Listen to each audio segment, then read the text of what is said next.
Mr. Sport King. Velvet Diamond Ring. Football. Wildcats. Football. Wildcats. Football. Wildcats. Football. I got it. Wildcats. Football. Wildcats. Football. Wildcats. Football. Wildcats. Football. Welcome to the Married with Picks podcast, season 2, episode 9, week 7. All right, so before we get started, remember we're available anywhere you get your podcasts. Like us on Facebook, subscribe on YouTube. All right, so quick recap of week 6. Steve, our bets, we only had one. You had the Ravens, I had the Chargers. So I was down, or we were even 3-3. So now you've taken over, Steve. You're leading this race here. From behind. 4-3. I know, I think I was up 3-1 at one point. Yeah. All right. And then our week 6 bets. Steve, you had Baltimore, Minnesota, Indy, Tennessee, Cleveland, Detroit, and the Rams. So you were 5-2. I had Indy, Green Bay, Kansas City, Chargers, Cards, Pittsburgh, and Tennessee. So we both were 5-2 on the week. Although personally for me, the Chargers killed everything. Like every bet I had involved the Chargers. But I did get my money back on, was it Monday night with the Titans? Yeah, we had a good read on that Titans game. So, all right, moving on to week 7. We have 6 teams on bye.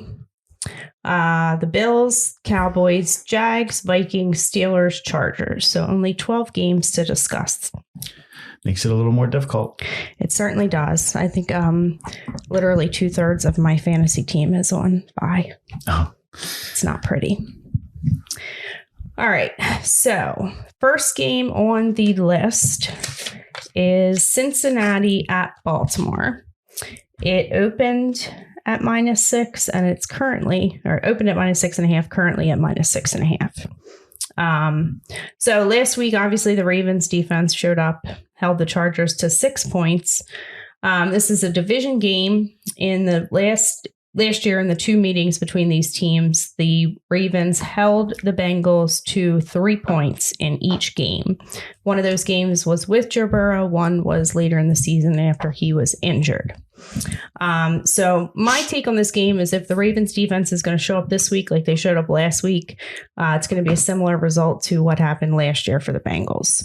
And I think it's kind of like a similar team. Like you have the Bengals obviously doing much better this year than they have in the past, kind of similar to the Chargers, who met the Ravens last week. I guess the only concern would be, is there any concern that this would be a letdown game for the Ravens after their big win last week against the Chargers? I just think it's too many points. Too many points? Yeah. I think Cincinnati plays it tight. It's almost Cincinnati's played themselves into relevancy in that division. And these games are typically on the top, 3-point games. And that's the way I'm reading this game too. Like, really? I think Cincinnati's going to be in a position at the end of the game to win this. I mean, I think it's a good spot. Like you said, could be a little letdown after last week's big win. And it was a huge win and they rolled and we had that one. I had that one. You had that one. But I have a good feel. Like I'm kind of flipping back off Baltimore because I think this is a good position for Cincinnati to come in. Like almost Cincinnati is looking forward to this game because they've been beat up by these teams up top, Pittsburgh, Baltimore, the Browns recently. And I just think this is going to be a close game. I like where it is in the schedule. I'm borderline whether this is a play for me, but I just feel like it's a 3-point game.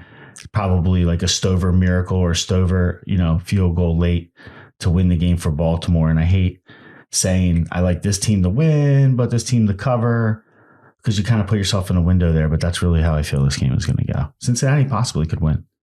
Wow, I'm surprised to hear you say that. Although, because I had Baltimore last week. I mean, I'm trying to read the ebb and flow here. I think this is a Cincinnati I have a very strong take on this game, and it's Baltimore. And I am not you were opposite last week. I'm not a Baltimore truther, but I definitely think that I'll run it back at 6. You want to run? Let's bet this game. Well, and then this is the perfect setup for me. Although I did feel very strongly about the Chargers last week, and I was wrong, but I definitely feel very strongly about this game. So, all right, let's make this our first bet. And I am on Baltimore as a pick as well. You give me 6.5? Yeah. 6.5? I'd even give you 7. All right, 7 points it is. I'll take 7. All right. That's fair. Next game up is... You can't just float that out there and not expect me to jump all over the extra half point. All right. You should know me better than that. Next game up is Carolina at the New York Giants. It's at -3 in favor of Carolina. So, I mean, the Giants are just kind of rattled with injuries here. So obviously Saquon is going to be out. Kenny Golladay is out. Kadarius Toney is out. Slayton, Shepard, and Ingram are all questionable for this game. So Shepard's going in as the number 1 here, but he has hamstring issues. So he's going to be limited, most likely. So it's a big question mark here for the Giants. I mean, I don't know if you feel strong one way or the other. I have no strong take on this game. I mean, I like Carolina here. I think Darnold's coming back to New York. I know it's not against the Jets, but it is the same stadium. He's very familiar with the confines. It's almost like, hey, should they really be getting the lines telling you something here? Because since Carolina hasn't looked that great the last couple of weeks, but the Giants have looked putrid pretty much the whole season. They got the 1 win. Well, I feel like, I don't know. I mean, they were competitive in some games, but it was once they lost Saquon. So I think that absence of the run game. And obviously you have like Kadarius Toney who kind of came on and now he's out. So it's just tough. I like Toney, and if he's playing, it's a whole different ball game. I think with him and Booker's who's going to be filling in for running back for Saquon, right, is I think serviceable. But when you don't have the weapons, the guys that are even going to play, probably your best 2 guys are out. The guys that are playing are hobbled, so you don't know who's going to do what. And I just think Darnold coming back home, familiar confines. This is almost like I'm looking at this week as when I was looking at the games and the matchups earlier. I feel like it's a lot of welcome back matchups, like revenge. Oh, we definitely have some interesting revenge game narratives as we get further down the board. So this is a little bit of a stretch, right? But definitely a stretch, Darnold dear. Coming back to New York for the second time because he already played the Jets. I don't know where that game was, but regardless. So the pressure's off. He's back in New York. Hey, he's going to be slinging the ball around the field. So, I mean, I think Carolina's defense has been pretty good. So, I mean, I can see them winning on that regard. I don't trust Sam Darnold. I mean, remember McCaffrey's out for a couple of weeks. He's definitely not playing in this game. But you got the receivers. I still really like their receivers, DJ Moore and Robbie Anderson. Yeah. So Robbie Anderson's kind of underperformed from a standpoint of the season, but I think he's another one that's coming back. He used to play for the Jets and is coming back to the Meadowlands. So I like Carolina here. It's a play for me. All right. There's no play for me on this game. And I think this line goes down. I mean, I see it flashing at 2.5, right? It opened at 3. It's out at 3 at the majority of the places, but one has 2.5, one of the casinos in Vegas. So I could see this game going down to get the New York action on the game. Take Carolina if the game goes down for sure. All right. Next game up is Washington at Green Bay. It opened at -7.5. It's currently at -8. So we have Taylor Heineke on the road again in Lambeau. They weren't able to do much last week against the Chiefs. Chiefs defense is not good. So I kind of thought that would be a little higher scoring on their side last week. They did have injuries. Antonio Gibson is still questionable. It looks like McLaren was back to a full participant at practice today. He does not have an injury designation. So I just think I have to go with Aaron Rodgers on this one. I would prefer it closer to 7, and I probably wouldn't take it any higher than where it is now. I see it at 8 in a couple places. Yeah, it's at 8 now. Yeah. I think you get over a touchdown. You got to take Washington here. You can keep it close. I'm on Green Bay. Even at 8? Even at 8. I like Washington. Is that a play for you, Steve? Yeah, I think it's a small play. All right. All right, next game up is probably the game of the week. Kansas City at Tennessee. It opened at -3 in favor of Kansas City. It's at -4.5 currently. Listen, can we just make one point about the Green Bay Washington game before we go on? I mean, if McLaren's back and he's healthy, Green Bay's secondary is not that great. I think that Heineke's going to have a lot more success than he showed last week. He was hobbled. McLaren really wasn't a factor. So it definitely wasn't a factor. It kind of bogs down that offense when their best player's out. So it's clear how important he is. Clearly the MVP of the Washington football team, but it's clear how important it is to have him in the lineup for them to be successful. So, I mean, I don't love Washington here. They haven't really shown a lot of progress over the last couple of weeks. They blew a couple games, but I think that 8 points is too much, and I could see it being like worst case 27-20. And Washington keeps it close enough to cover. Okay. But McLaren's the difference maker there. He's healthy and back. It's a whole different offense. All right. So as I was saying, next game up is probably the game of the week. It has the highest total on the board. You have two good offenses with bad defenses. So we have A.J. Brown is back. He was a full participant at practice today. He does not have an injury designation. Julio is questionable. The Titans did lose Taylor Lewan last week to a concussion. That's big. Yeah, that was kind of like a strange play. It was a concussion. It confirmed. It looked like he hit the guy's butt when he was rolling over. Right? Yeah, it was the just play weird. where the Titans were going in for a touchdown. They were down like probably inside the 5-yard line. He like rolled over the top of the pile. Yeah, he came rolling in from behind over the pile and kind of landed awkwardly into the opposing player's butt. And I think it was more like his he's back, on the ground for like 10 minutes. Yeah. Like, what the hell is wrong with this guy? I don't know. But yeah, he's out. I looked at the injury report and it is a concussion. We have Tyreek Hill is questionable on the other side. I assume he will play. And the Kansas City Chiefs might be getting Chris Jones back on their defensive line. Well, I see what you're wearing, your garb. Does that mean you're showing your hand here on the pick? I'm not sure what to do with this game. Really? I thought you were going to be rah-rah Tennessee wearing the Titans of course, shirt. I love Tennessee. Tennessee has the worst run defense in the league. So that bodes well for King Henry. But, Kansas City has the worst run defense. Yeah. I kind of felt like I said Tennessee, but I meant Kansas City. But Kansas City obviously has a lot of offensive firepower. The Tennessee secondary is not good. They lost a couple players in the game last week. That's not going to help their cause any. Is that why this is they're home. They just proved that they could beat Buffalo. Kansas City lost to Buffalo.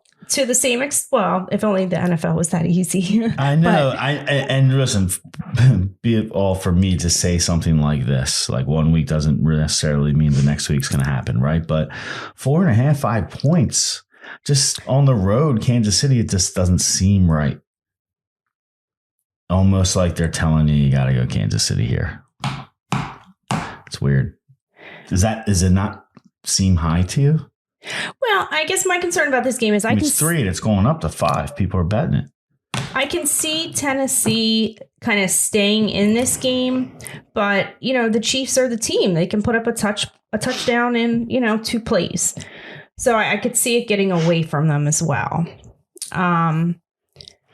So I don't. It almost seems like it's going to be another close game. Like if they're going to give you more than a field goal, don't even bother rocking your head about it. It's going to be a 3-point game. Take the points. To the extent Kansas City doesn't necessarily always cover the spread.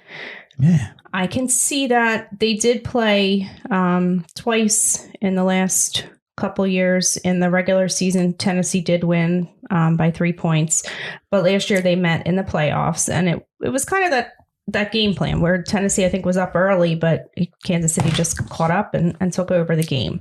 And they ended up winning by more than a touchdown. So I'm torn. I'm kind of torn on this game. I'm just looking at it, and it's screaming for me to take Kansas City.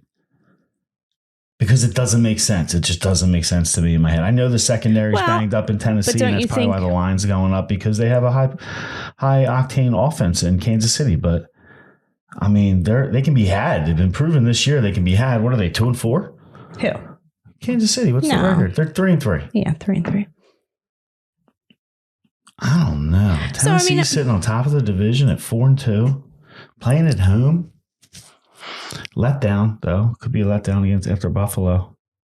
That's what they're telling you. Listen, I want to take Tennessee bad here. Listen to what I just said about, you know what I mean? It's a 3-point game, but I'm telling you, I don't know. This looks like the line is so off, and it's going up. It almost telling you have to take Kansas City. Okay. I might tease it down to add a few more points and take Tennessee that way. Where's the money at?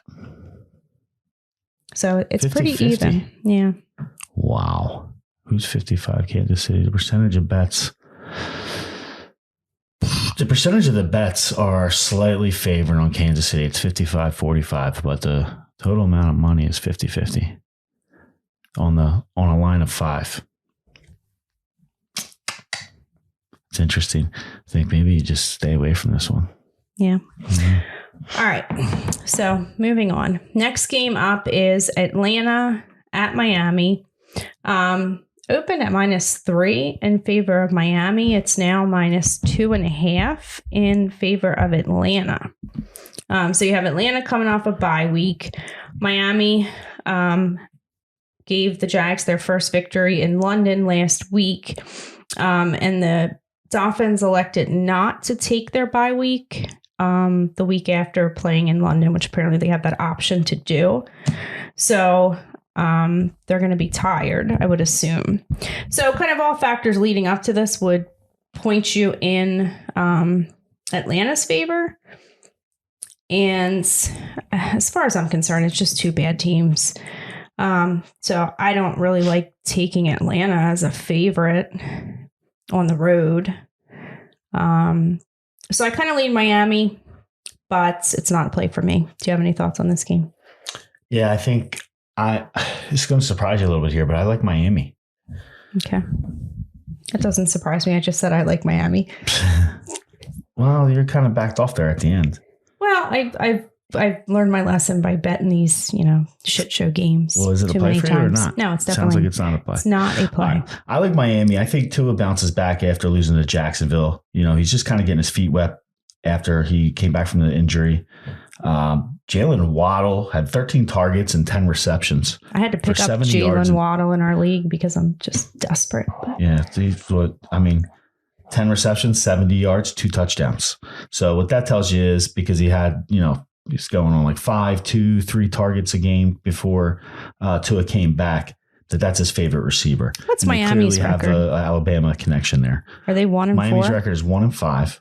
Right. So this is what I'm looking at, too. I mean, I know we talked before about like the ebbs and flows of the season and the records. Right. Atlanta's 2-3, and they are at the bottom of the NFC South. But 2-3, you got That's Carolina kind of where 3-3. you would expect them to be, though. Well, that good. I mean, these guys stink. You've watched them a couple times. I mean, I don't know what your attitude is about them, but I think they stink. So if they win this game, they'll be 3-3, 500. I don't think they're a 500 team. They could win this game. It's two bad teams, but I think this is a spot for Miami. We did have Jacksonville last week. I had Jacksonville last week, but I'm playing this. I think this goes back and forth here with Miami that they can get the win here against Atlanta. Atlanta's not a good team, and Tua's going to look to kind of go down the field here. And I wouldn't be surprised. Typically, especially the young guys, receivers don't go back-to-back good, great receiving games. But I think there was one other game where he had 10 targets.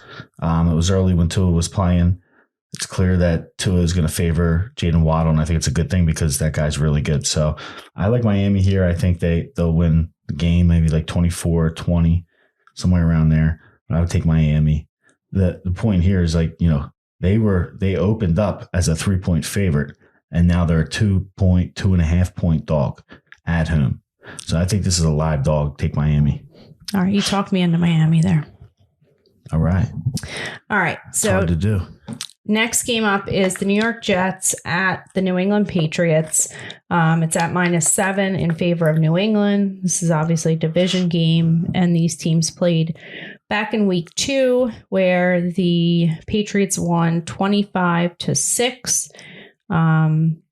And do you think anything's going to change really from that with Belichick? I mean, you got to love Belichick's matchup against a rookie quarterback, right? well, does it help any that they've already faced each other and you have the Jets coming off a bye? So I'm sure the coach has had. Well, if you think New England's going to go out there and do the same exact thing, that's not what Belichick's going to do because he has that flexibility to change the defense up. So, of course, they're going to have a lot of tape on it, but it's still Zach Wilson's still a young quarterback, only a couple games under his belt in his career. It doesn't help this is at New England. Yeah, I agree. I mean, it's a small play for me, but I like New England. I'll take Belichick against a rookie quarterback anytime. Your money's pretty safe on the Patriots. Would you take it at more than 7 if it goes up? It's probably, yeah. I would not take it at more than 7. Yeah, I think it's a blowout. Okay. All right. So next game, and these next few games, we're getting into the big lines here. So we have the Detroit Lions traveling to LA to face the LA Rams. And I honestly feel pretty bad for Jared Goff at this point. I mean, I kind of do too. You know, they were like They're competing. Last week, they played the Bengals. They lost 34-11. He kind of gets called out by the coach after the game.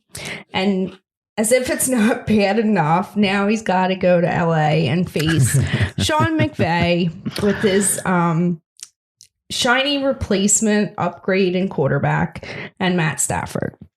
So, I mean, this is, I guess, the revenge game on both sides, but I just don't see, Jared Goff being very successful.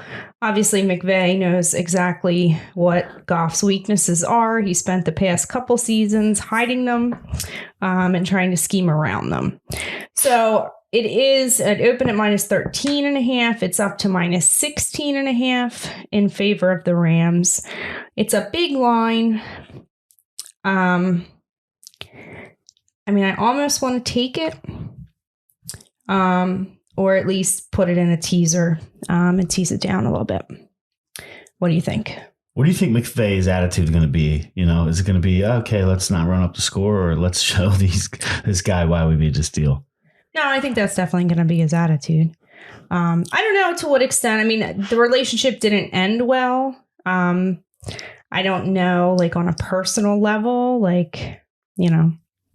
don't know how McVay handled himself. He could have handled himself poorly. He did handle himself poorly. They definitely handled themselves poorly. Clearly, he came out in interviews this week saying how there was not a lot of time to make this deal go down. The point where he, everybody knows the story. He went on vacation and there was Matthew Stafford. Just happened to be at the same Mexican town that they're vacationing at, and they moved quickly to make a deal. Well, obviously, if you're going to move that fast, there's not going to be a lot of communication to Jared Goff as to what's going on. And how do you play it any differently if you're going to make that move? It might have happened quickly, but they made some comments after their season ended where, they kind of reneged on the Jared Goff as our quarterback, and they said some things publicly that kind of made you wonder. Well, and he reacted quickly, you have to kudos the guy. This is a business, right? And when you look at the personal side of it, then it sucks. And it's probably bad that, this went down the way it did. But at the end of the day, I don't think anybody's arguing. Matthew Stafford is definitely a better quarterback than Jared Goff. Jared Goff stinks, and that team had kind of peaked out in the Super Bowl against the Patriots. And we're winning, at halftime. Halftime was the end of that franchise, really, under the leadership of Jared Goff. It just took them 2.5 years to get there. So I don't think you should be too surprised that this went down. We've talked before on a past podcast, really high on the Rams. I think they're going to shove it right down the Rams' back, and they're going to run the score up. So he's looking to get that game to click to score 40, 50 points. Question is, does Jared Goff, I think the question is going to be in the third or fourth quarter, is Jared Goff still in this game? It might get pulled. I would take the Rams. All right. We're in agreement there. All right, so next game up is the Philadelphia Eagles at the Las Vegas Raiders. And Steve, you're not even supposed to be here. Yeah, I know. I was supposed to be in Vegas at this game, but back in March when they announced the schedule, I purchased my plane ticket, purchased my hotel room, but decided for the better, of my family, to stay back and hang out with my I'm still not lovely exactly wife sure what two happened, sons. but all right. It's my birthday. I don't want to spend my birthday alone. My birthday's on Sunday. It's Steve's birthday. How On old are you going to Sunday, be? not today. 45? I don't know. I can't remember. I know. You get this old, you forget. It's I know. terrible. It's bad. I really do have to do the math to figure out how old I am. All right. Carry the one. So I will let you talk about this game. Well, I like the Eagles here. I think it's a good spot. We got Lane Johnson coming back, so you're going to shift Jordan Millard over to the other side on left tackle. So Lane Johnson goes to right tackle. The offensive line gets back healthy. The question is, you would think that would inspire the running game. But the question is, will they actually call running plays? Because they're not giving the ball to Miles Sanders too much. I think Sirianni just doesn't like Miles Sanders. No, there's definitely, like, in my mind, like, I'm a strong Eagles fan, so I know a lot about, I just keep abreast of what goes on with the front office. And this is a power move. But it feels like to me, this is Howie Roseman saying, I don't want to re-sign him because he was disappointed in the year he had last year. He got injured a lot, and he's going to be a free agent at the end of the season. So to me, this is what you see when a general manager says, we're not interested in re-signing this guy. We're going to give the ball to somebody else. They're barely giving the ball to anybody else because they're too stupid to run the ball to set up play action to help Jalen Hurts out. But isn't it weird? Because you have Sirianni coming from Indianapolis under Frank Reich, who Frank Reich likes to run the ball. It's a setup. This is a setup. I almost feel like it's a setup on Jalen Hurts too, because how can you expect a guy to succeed when you drop him back 95% of the time? You have to hand the ball off. And really, it's old school football. It's new school football. Play action works. And Jalen Hurts would definitely benefit from a play action scheme because he has the threat to run the ball himself. So not only can he fake the run, drop back, and look, if nothing's there, he can take off. The defense then has to account for that, and they'll assign somebody to Jalen Hurts, which will take a defender out of the pass play and make it easier to complete passes. It's all just simple numbers, and you have to set it up and be honest and run the ball. So until they start doing that, my belief is that they're going to start doing that this week in Vegas. When they got Lane Johnson back, I think they're going to start giving Miles, and whether it's Miles Sanders or not, they need to get Kenny Gainwell involved if they're not going to give the ball to Miles Sanders, because he looks like he has some juice and he's very good at catching the ball out of the backfield too. So I think they're going to run the ball this week, and I think they're going to beat they're going to beat the Las Vegas Raiders, because Las Vegas, I think, even though they had a good showing last week, are kind of still a broken team with John Gruden gone. So we'll see if they, Philly's defense rings the bell here. Hopefully they have something up. I think if they can design a defensive scheme around stopping Waller, which a lot of teams seem to have been doing lately, make somebody else beat you, the front four should be able to at least slow up the run a little bit. Okay. How do you feel about this game? I don't have a lot to say about it. I mean, my first take was going to be the Raiders, but I kind of feel like Philly could fare okay against them. I don't know that you can give too much credit to the Raiders for winning last week over there's going to be a lot of Eagles fans the in the stands too, because of what we saw last night out of the Broncos. Like a home game. Could be. Could be a lot of fights. Maybe it's a good thing I'm not there. So I don't have a play on this game. Are you taking the Eagles? Yeah. All right. Eagles are play. Okay. All right. So next game up is Chicago at Tampa Bay. Open at -10. It's up to -12 in favor of Tampa Bay. So, I mean, obviously the Bucs have been dominating the last few games, but unfortunately they're not going to have Gronk again this week, and no Antonio Brown, who apparently he hurt his ankle like midway through the game last week, but he played the rest of the game, but now they've rolled him out for this game. So that's very concerning for me, because I think it's kind of obvious where Tom Brady wants to go. Now he's going to be left in this game. He's going to have to throw it to Mike Evans and Chris Godwin. And I almost wonder if we'll see quite a bit of Gio Bernard in this game because of that. So I think the Bucs win. I don't know if I am willing to take it at -12. I also think that maybe Todd Bowles will have a good defensive game plan to deal with Justin Fields. but I can't take it at -12. Your thoughts? Well, I saw earlier that if you're familiar with what Aaron Rodgers said after scoring a touchdown in Chicago, proceeded to tell all the Bears fans that he owns them. And then I saw Tom Brady comment on that, congratulating Aaron Rodgers for being a part owner of the Bears. I thought it was pretty funny. But the way Tom Brady operates, if he's going to make mention of the fact that that Rodgers said that, Tom Brady's the kind of guy that wants to one-up the competition. And I think he definitely looks at Aaron Rodgers as a guy. Does he? I don't get that at all. Yeah, I definitely think that does Tom Brady need is a big competitor? Well, yeah, he's a competitor, but does he need to one-up Aaron Rodgers? Like he's 7-up on him or 6-up on him. One-up Aaron Rodgers like out in public. It wouldn't be cool. What he would do is go out there and throw the ball all over the Bears and win by 50. Okay. And kind of be like, come make another video with Gronkowski going to the airplane, just saying, "Hey, who's the real owner of the Bears?" Couldn't see that happening, like in those little videos they do on the sly after each game. I don't know. I think Tom's going to want to run the score up on Chicago. I also know. Tom Brady wants to win the game. Tom Brady doesn't care what Vegas set the spread at either. He wants the win. That's all he wants. So. Yeah, well, I don't really have a lot of respect for Chicago yet. I know they've played well lately, but they continue to have running back problems. We'll see what happens here. It's not really a play for me, but I lean towards Tampa. I wouldn't take Chicago. Okay. Would you take Tampa at -12? If I had to, I would. Well, you don't have to. So would you?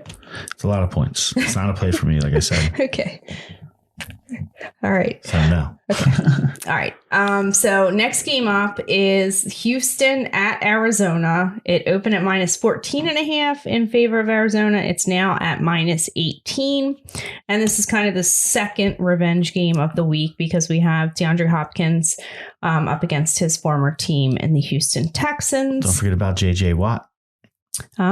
J.J. Watt. Long time Houston Texan. And we have the debut of Zach Ertz in red at tight end. Yeah, so obviously the Arizona Cardinals are the remaining undefeated team in the league. Unbelievable. They won last week pretty handedly without their coach there. Really didn't miss a beat. I think that they kind of just keep winning. So they're undefeated. It's a big line.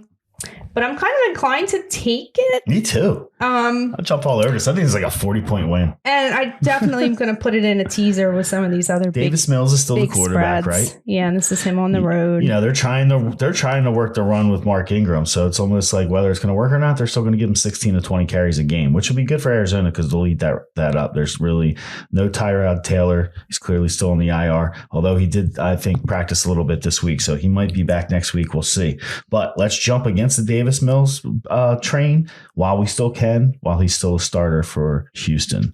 So, and I think if you're going to take it at 21, try to get a couple touchdowns to DeAndre Hopkins, while you can.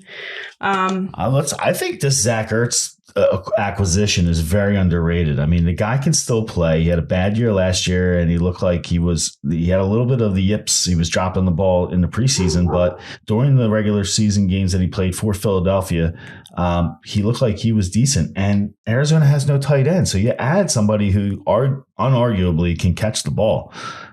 He's the leading receiver in Eagles history. He's only been there for like a week. Like he's going to play tight end. What do? You go out, run over, out. It's not that hard. But I think there's something to be said for like a chemistry that you have to develop a little bit. He's not going to take 90 snaps, right? He's not going to take 60 snaps. And we're talking about Houston. I was going to say, how much is the defense going to pay attention to him because he's brand new to the team? They get up big and they're probably going to want to play him Texans, more. So. Yeah, it's not if they get up by 20 points, they're going to want to give him more snaps to get him acclimated to the system. Maybe. I would think. Well, I don't know. All right. We'll see. Anyway. All right. Moving on. Next game is the Indianapolis Colts traveling to San Francisco for the Sunday night game. It opened at -5.5 in favor of San Fran. It's at -4 We have San Francisco coming off a bye week, which I looked up the stats, and Kyle Shanahan is 3-2 after a bye. We have Jimmy G will be back. Trey Lance is out. There are some weather concerns with this game, winds and rain. So obviously it's a little early for that, but keep an eye on the weather report when you get closer to game time. I don't have a lot of rationale to back it up, but my pick on this is going to be the Colts. Just a gut feel. I like your gut feel. And especially if the weather is going to be bad, and then it's going to lean towards the run games, which I think Jonathan Taylor. What's San Fran lost 3 games in a row? I'm not They sure. start out 2-0, I think. Yeah, they beat the Lions and the Eagles, and they've lost to the Packers, Seahawks. Ooh, how do you lose the Seahawks? At home, nonetheless. And the Cardinals. So you got Garoppolo back. I think, this is another spot where you look at this schedule. You would think that this would actually be a spot for San Fran, but I like the Colts here. I think they're getting the Colts as they're starting to gel as an offense. Carson Wentz getting healthy. No T.Y. Hilton. Doesn't look like he's still a game time decision, may play, but it doesn't look good. He played last week. He hasn't practiced all week. And what I saw was that they didn't want to rule him out just yet, but it wasn't good. So who knows? But you still have some good. Pascal's out as well. But you still have some guys that can catch the ball there, and Carson Wentz leading the team of San Francisco that I just really don't think is that good. And their answer off the bench, Trey, is not as good. He's out. Yeah, he's out. He can't even play. So, all right. So it's just Jimmy G. Garoppolo. So, I think Indy's defense is starting to play better. We've seen witness of that the last 2 games. I like Indy here, especially they're going to get more than a field goal. So it opened up to 5.5. It's betting down to 4. You see 3.5 in one place. You'll probably get it in while you're still at least getting 3.5. I like Indy. All right. And then last game is the Monday night game. You have New Orleans traveling to Seattle. Open at -3 in favor of New Orleans. It's at -4.5. You have the Saints coming off the bye week, and it'll be Geno Smith at the helm for the Seahawks.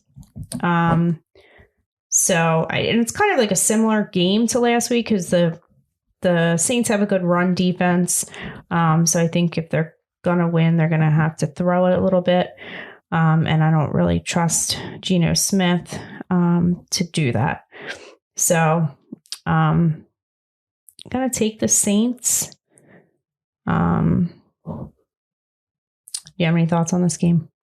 I like the Saints. Okay. I just don't have a lot of confidence in Geno. And this is a much better defense than what Pittsburgh is going to give. And Pittsburgh held down Geno for a while, but almost lost the game. I think New Orleans with Jameis coming in, with Seattle has big-time cornerback injury issues. What's the Saints record?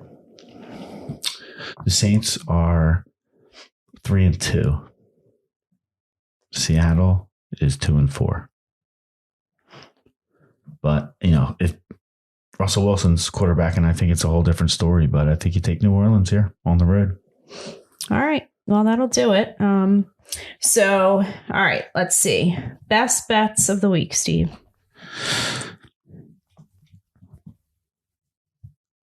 I'd say my best bets are I like Arizona. I like Miami a lot.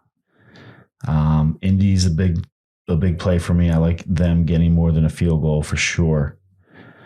I do like Carolina. So there's a lot of games that I talked about. I'd say smaller plays, Washington. I think I do like Tennessee getting all these points. You probably should go Kansas City, but I can't tell you to go Kansas City because I do like Tennessee so much. I like the way they're playing. We had them against Buffalo last week, and I just really, other than the line just being too big for me, I don't see how Kansas City, if they win this game, it's not a 3-point game. So I would take the points. New, All right. New England. Who else do you like? Let me ask you this, because Rams. I like them all. let me ask you a question. You got three games that have very big lines, right? So you have the Rams, the Bucks, and the Cardinals. If you think that like all three of these teams are not going to cover these spreads, which team is it that doesn't cover the spread out of those three?